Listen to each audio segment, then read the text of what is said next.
আজ ছট পুজোর শুভ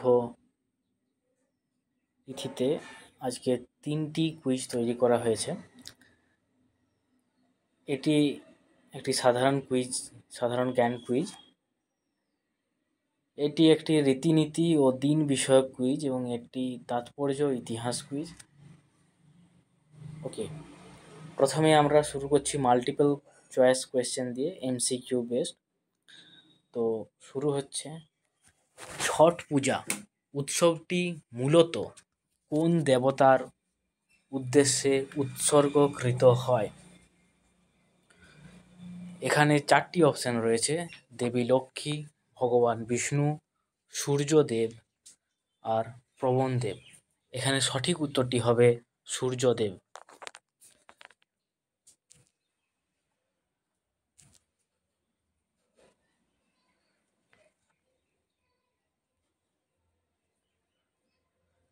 ওকে, ছট পূজা প্রধানত ভারতের কোন রাজ্য এবং তার সংলগ্ন অঞ্চলে পালিত হয়? ছট পুজো সাধারণত পালিত হয়, এখানে অপশন গটি ঠিক হবে, সেটা হলো বিহার, ঝাড়খণ্ড এবং পূর্ব উত্তরপ্রদেশ।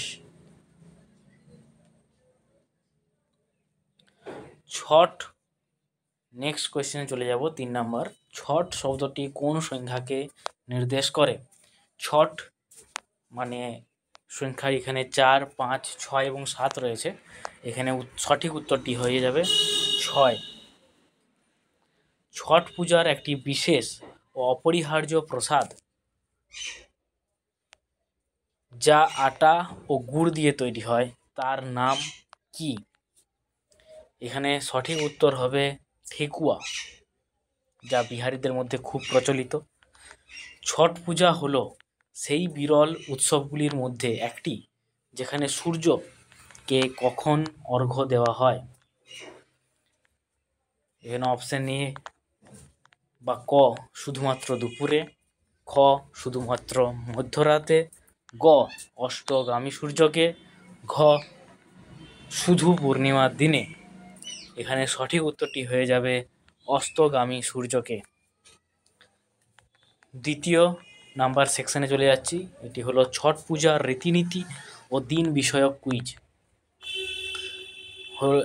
এটার ধাঁচটা হবে ফিল ইন দ্য ব্ল্যাঙ্কস বা শূন্যস্থান পূরণ। 4 দিনের এই উৎসবের প্রথম কোয়েশ্চেন, 4 দিনের এই উৎসবের প্রথম দিনটিকে বলা হয়, এটা হচ্ছে উত্তর হচ্ছে নোহাই খাই। এই দিনে ভক্তরা পবিত্র স্নান করে সাত্বিক খাবার খান। চলে যাচ্ছে দ্বিতীয় কোয়েশ্চেনে। দ্বিতীয় দিনটি ড্যাশ নামে পরিচিত, যেখানে সন্ধ্যায় উপবাস ভঙ্গের পর গুড় দিয়ে তৈরি ক্ষীর ও রুটি প্রসাদ হিসাবে গ্রহণ করা হয়। উত্তরটি হবে খরনা।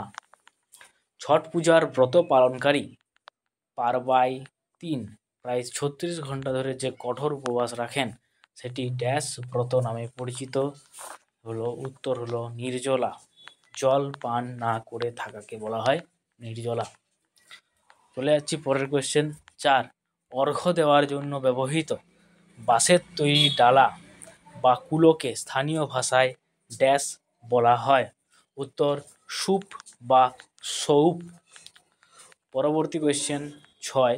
ছট পুজোর শেষ দিনে উদীয়মান সূর্যকে অর্ঘ্য দেওয়ার অনুষ্ঠানটিকে বলা হয় উষা অর্ঘ্য। পরবর্তী প্রশ্ন, ছট পূজার তাৎপর্য ও ইতিহাসের সম্বন্ধীয় কুইজ। এটি একটি আলাদা সেকশন। এটি সত্য বা মিথ্যা বলতে হবে, ট্রু অর ফলস। প্রথম, সত্য বা মিথ্যা, ছট পূজার উল্লেখ কেবল লোককথায় পাওয়া যায়, এর কোনো পৌরাণিক বা বৈদিক ভিত্তি নেই। উত্তর হলো মিথ্যা, এটি প্রাচীন বৈদিক উৎসব যার উল্লেখ রামায়ণ ও মহাভারতেও পাওয়া যায়। সত্য বা মিথ্যা 2, সূর্য দেবতার পাশাপাশি এই উৎসবে পূজিতা হন তার বোন ছটি মাইয়া অর্থাৎ দেবী ষষ্ঠী। এটি একটি সত্য কথা।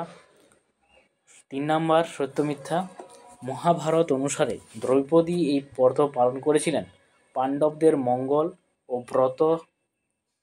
ও হৃত রাজ্য ফিরে পাওয়ার জন্য। এটি একবারে সত্য। 4 নাম্বার সত্য ও মিথ্যা। ছট পূজার ব্রত পালনের প্রধান উদ্দেশ্য হলো ধন সম্পদ ও বিলাসিতার জন্য প্রার্থনা করা।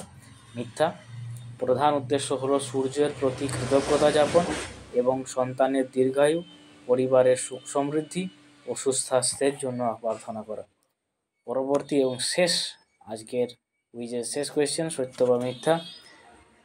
ছট পূজার আচার অনুষ্ঠানে কোনো পুরোহিত বা পণ্ডিতের উপস্থিতি আবশ্যিক। মিথ্যা। ছট পূজা এমন একটি উৎসব যা সাধারণত ব্রত পালনকারী বা পরিবারের সদস্যরা নিজেরাই সম্পন্ন করেন, এতে কোনো পুরোহিতের ভূমিকা থাকা আবশ্যক নয়।